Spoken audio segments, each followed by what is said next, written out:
marriage is beautiful. I think that commitment of coming together, starting a family, or husband wife, and the relationships, extended family, mother-in-law, sister-in-law, brother-in-law, father-in-law, whatever, அது எல்லாமே beautiful. அது ஒரு experience. கண்டிப்பாக ஒரு அழகாக இருக்கிற வரைக்கும் ரொம்ப அழகாக தான் இருக்கும்.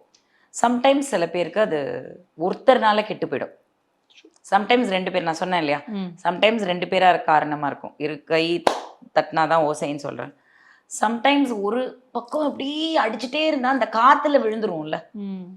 ஸோ அதுவும் சில ஃபேமிலிஸில் நடந்திருக்குல்ல. ஸோ அப்படி இருக்கும்போது மேரேஜ் இஸ் டெஃபினெட்லி பியூட்டிஃபுல். ஒருத்தருக்கு வந்து சரியாக அமையலைன்றதுனால அதில் ஹோப் லூஸ் பண்ணாதீங்க அப்படின்னு தான் நான் சொல்லுவேன். And more then marriage, commitments. ரிலேஷன்ஷிப்பில் ஒரு கமிட்மெண்ட் கண்டிப்பாக வேணும். இந்த ஓப்பன் ரிலேஷன்ஷிப்ஸ், அப்புறம் situationships, or just live in relationship is also okay. But அதில் ஒரு கமிட்மெண்ட் கண்டிப்பாக இருக்கணும். கொஸ்டின் அண்ட் ஆன்சர் கண்டிப்பாக இருக்கணும். You're responsible for that.